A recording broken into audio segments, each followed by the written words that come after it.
So this is the age of Aquarius, age of knowledge. So when I was in prison, I didn't have all this technology. Who would have known that in my pocket I could carry all the knowledge in the world? Instantly get access to any information I need. I mean, I would have loved to have that when I was writing my book, you know. Just search up and get anything I wanted. I could have resourced anything. This is the day we live in. It's Aquarius. It's the age of freedom, brotherhood, revolution. You ain't seen the last of those yet either, by the way. So you see what's going on with these despots throughout the world. A lot of them being brought down. Then another one comes up and raises his head again, but they won't last. Brotherhood and all these things that the Aquarius represents. Freedom. That's Aquarius. Freedom, brotherhood. What's Pisces? Self-undoing, sorrow, imprisonment. It rules all those things. Monasteries, nuns. Okay? So here we are. You know, people read their scriptures and they don't even hear it. Listen to I'm going to share some scriptures with you. Behold, his coming shall be as the lightning that shineth in the east and is seen in the west. That's something astronomical. The Christians believe this guy's going to fly down like Superman out of the sky, and he's going to pick us all up and he's going to take us with him. Listen to the scriptures. Whew, boy.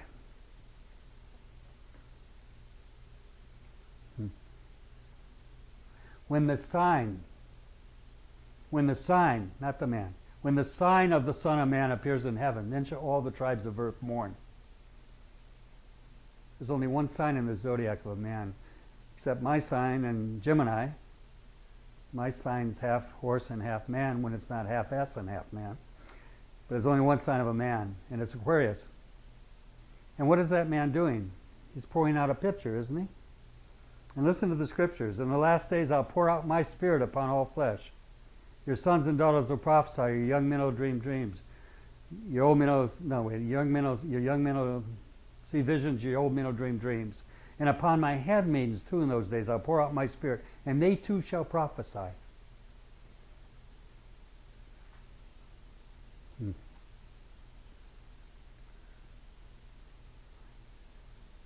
Pouring out of spirit.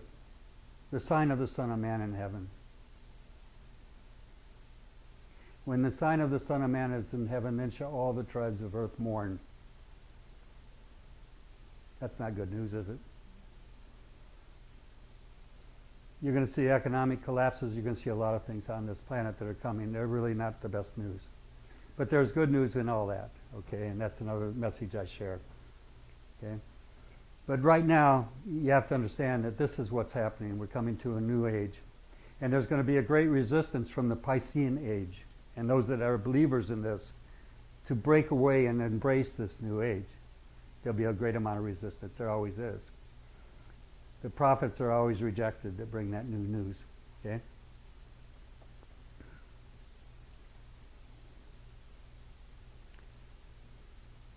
Did you know St. Nicholas, Santa Claus,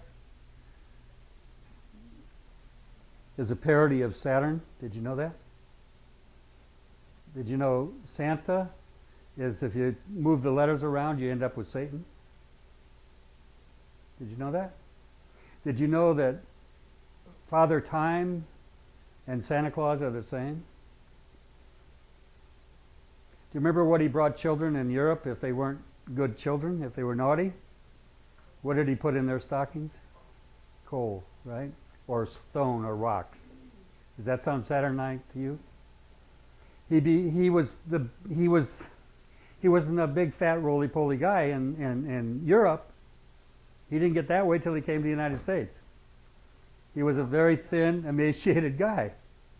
He was a different guy altogether. And he was severe, and he was stern. He was a father figure. And if you were naughty, you didn't get good gifts at the time when Christmas came. St. Nicholas, you know, if you look up, go in the dictionary and look up the name Old Nick. Guess where it came from? The devil. St. Nicholas. Have you ever used the expression in the nick of time?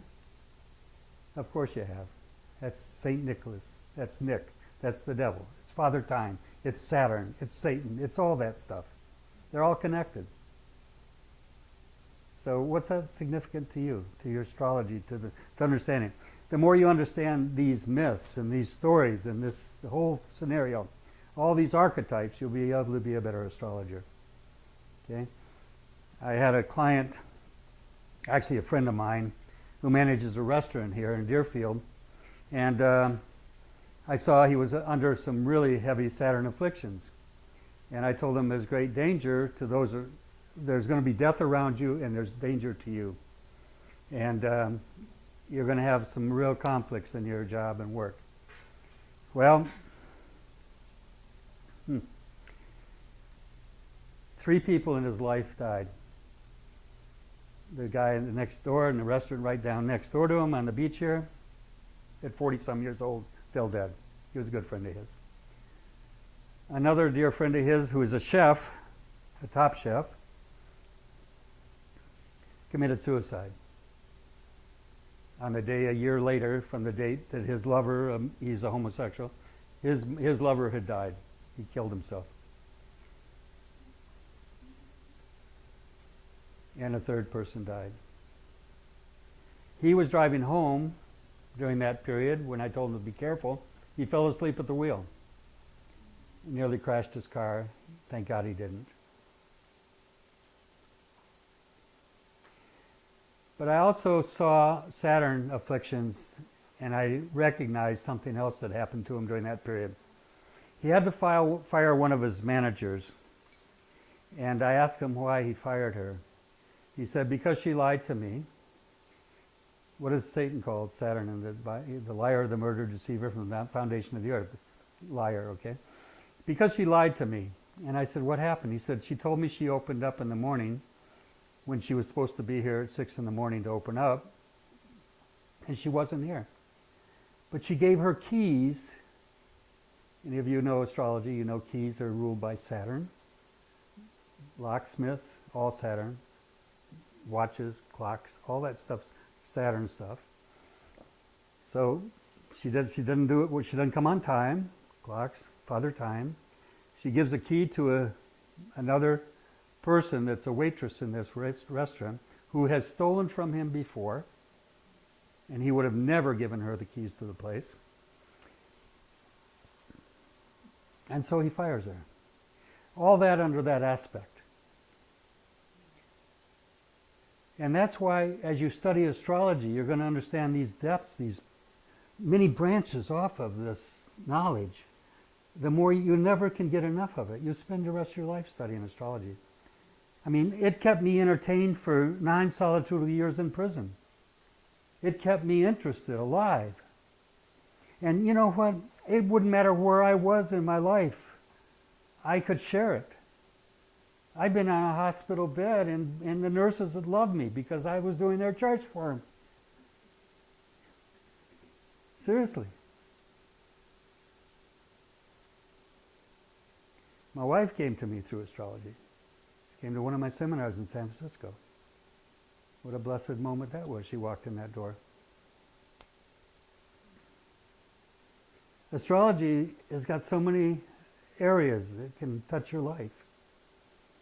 I did radio shows for many, many years in San Francisco, Los Angeles, San Diego. Spent 2-3 hours a night doing charts on the radio, people calling in. And I could know all about them pretty much.